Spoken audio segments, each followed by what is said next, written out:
There's a lot of rain clouds about. Hopefully they're travelling a slight different way than I am. But anyway, I'm now making my first quick ride on some changes I've made to the bike. I've just put a plus forward ignition advancer on this bike.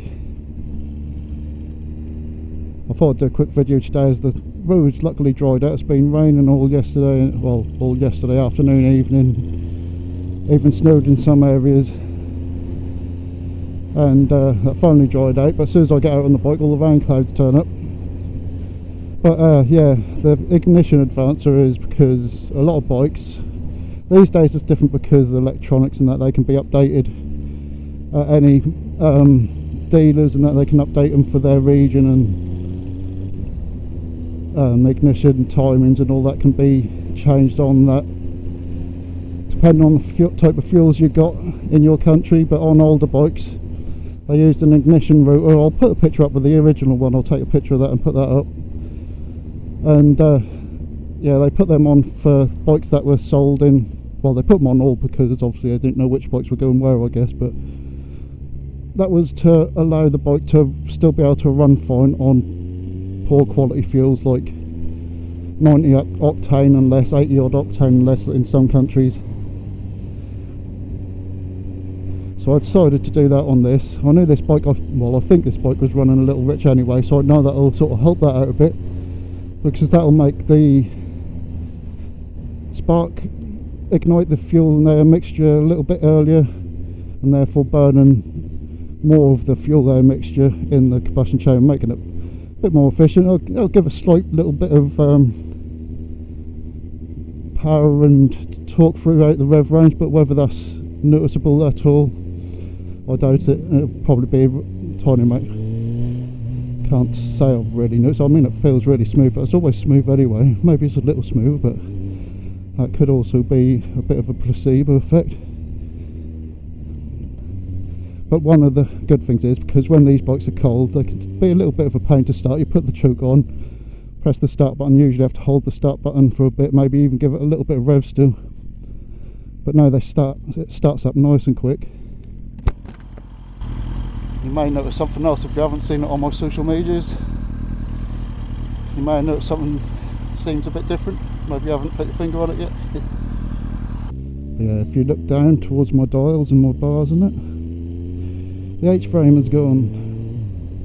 I got the bracket that holds the dials and the mirrors from the later models, the F models from 2002 I think they came out, up to 2004, like F1 and F2s I think they were. This is an E1 from 2000. That meant I could fit that, and because on these ones they just had the bracket holding the dials and the front of the headlight assembly and that, and the H-bar sort of held the mirrors and helped hold the fairings steady at higher speeds and that. So it's nice to now get rid of that, so I haven't got all the bars across the front, and modernise it a little bit. It looks nicer in my opinion. It was worth the work. It weren't too hard really, just a bit fiddly taking the whole front end off on your own and putting it back on again. You would have seen in pictures, if you do follow me on Instagram, that I've got some dark smoke headlight protectors on it as well. But for when winter starts coming along, I will probably buy some clear ones so I can still have them on, still ride like in the when I know I'm going to be out towards the evenings and it's going to start getting darker. So I've also put some clear indicator lenses on it as well, with obviously some orange bulbs. I think that modernised it a little bit as well. I've done a few other little bits and pieces with it.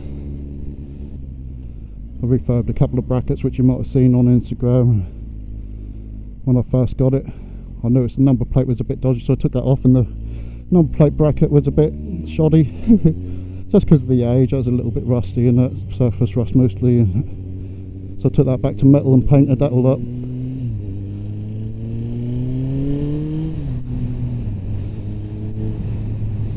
I'm pretty sure you can tell the difference a bit, as long as it's running nice, and that's the main thing, because some people have said they've fitted them and their bikes ended up running really crap. I didn't think mine would, because I knew exactly how they work, and I thought, you know, if some people's are, maybe their bikes are already running on a little lean or something, and fitting the advancer will then make it run even more lean because it's burning the fuel earlier. So you just have to do some tweaks with the carbs, I should think, if your bike does run a bit dodgy. But this seems to be running absolutely fine still. Definitely worth doing as well. It's only like 20 quid for the actual advancer, and I probably didn't need to because my rubber gasket is basically an O-ring. That was absolutely fine, really, just needed to clean up and use again. I think that could have been used again, but I bought one anyway just in case it was dodgy, because I didn't know what sort of condition that would be in, so worth doing. So I'm just going to go top up my fuel. I thought I'll use this excuse, go top up some fuel, do a really quick video, just also to say I'm sorry there hasn't been any videos for a little while. I think it's like 22 days since I uploaded a small clip of the fighter jets going overhead as I was going past Lakenheath Air Base.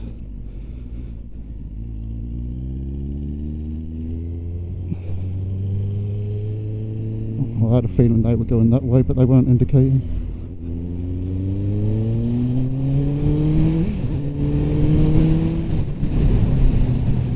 Definitely does feel a little more ego, I'm sure it does. What else have I done to this? I know another thing I do. Oh yeah, I took these off. Don't know if you'd remember I did it, but I had some anodized things that were, God knows when they were put on there, on top of the adjusters for the suspension. Took them off. They were faded anyway, which I found out once I took them off, and you see the colour underneath, but you can't even adjust them with them on anyway. And I thought, well, I'll take them off anyway and leave them off, and I adjusted all the suspension, which was another reason to come out and test it, and so far everything feels absolutely fine. I just went back to wound all the preload and stuff, well, not what the preload, I brought that back out a bit because that was actually a bit too stiff. So I wound that out a little bit, and for the damping and compression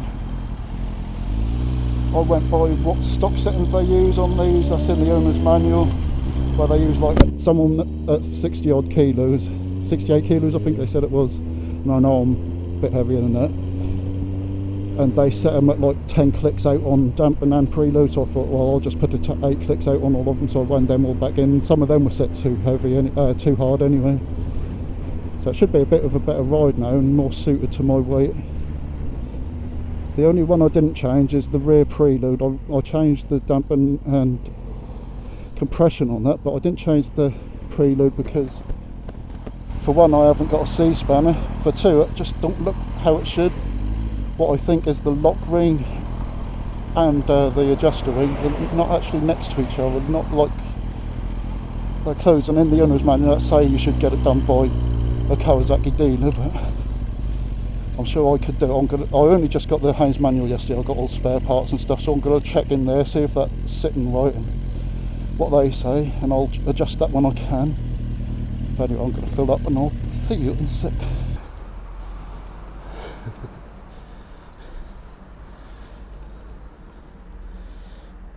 I have to do the alarm all the time, it's slightly annoying. But yeah, they see I've got the, oh yeah, I've got a smaller number plate as well when I bought a new one. Well, I've now just, like I said, I've done them, the indicator lenses, which look nice, and the headlight things. Better get the key in before the alarm arms itself again. Put the ignition on.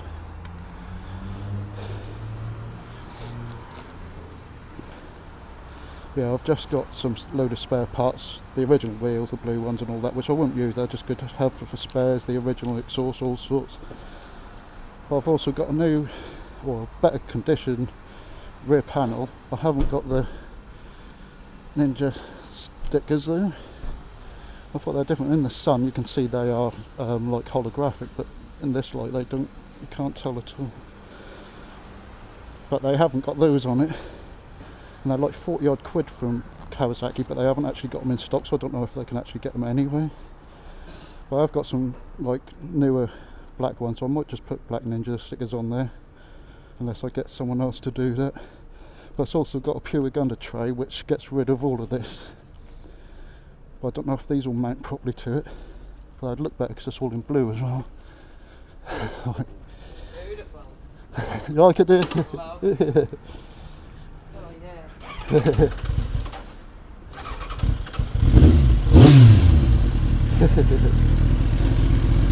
Everyone liked this bike, that's such a nice bike. That's a bit weird then, that didn't start straight off then. Maybe I didn't hold it quite long enough. I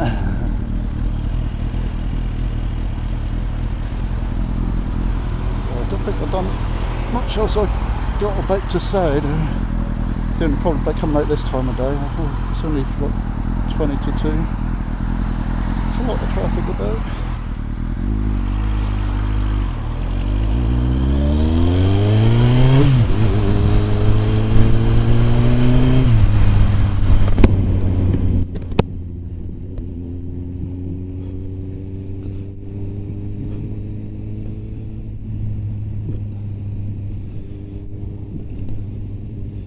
Definitely wants to just pick up and go. I mean, obviously it's quick anyway, but I'm sure it has made a difference for that.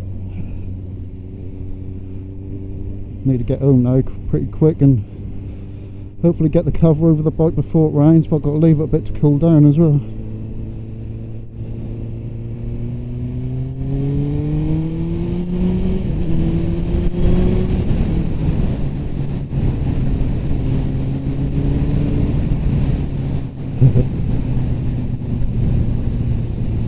I just love this bike. You know, you don't have to give it much. That just goes. They can't decide what side they want to be at, so I'll hold back a little bit. I think they do want to come over, but they're not indicating. And if they don't want to come over, they should stay in there. No indicator, nothing still. I knew they wanted to come over, I see. I thought they did. Then I was like, I'm not sure because they're staying over there. Indicators. Just pulled out on them as well. They had room really.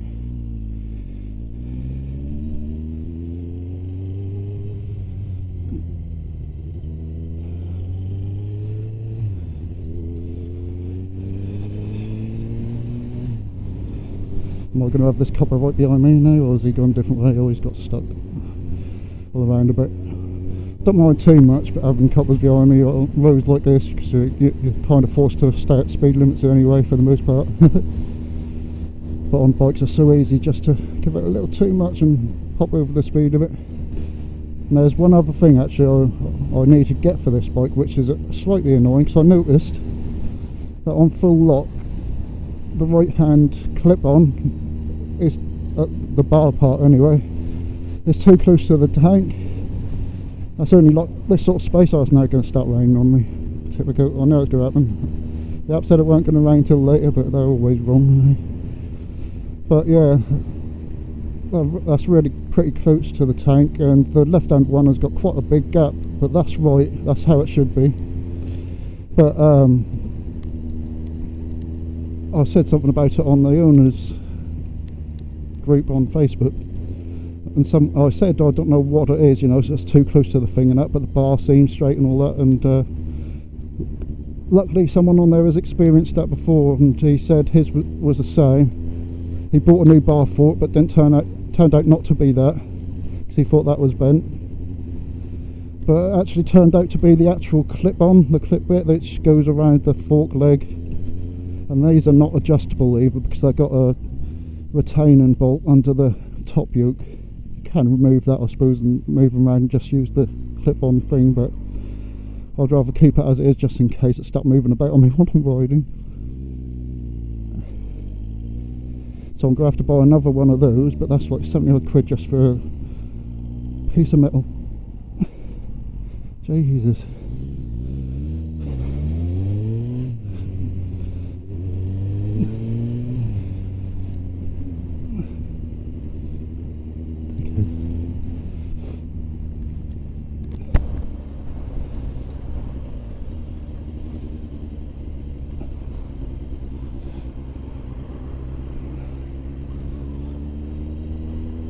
So that's a little bit annoying that I've got to get that, but that should feel a bit better when I go, because obviously my right hand side right hand without really noticing is sort of twisted round a bit more than the left one. Don't really notice obviously because the bike is as it was when I got it, but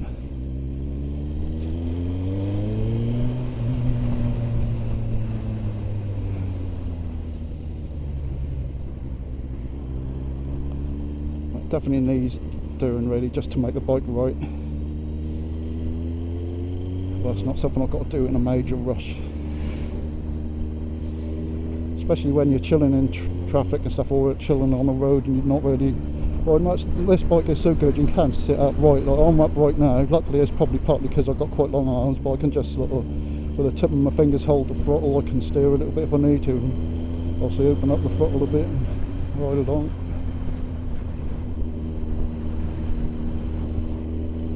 It's a really good bike for a sport bike.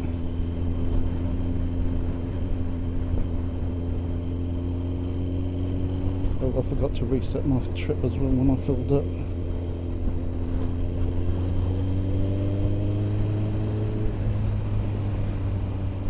Fucking idiot.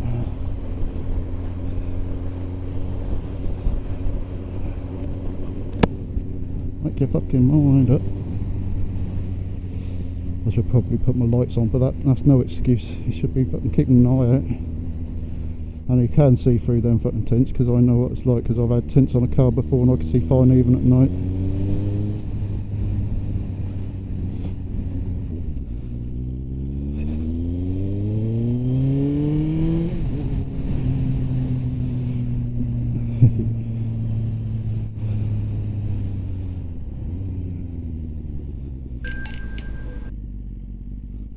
Anyway, I better say goodbye. I'm just about home now.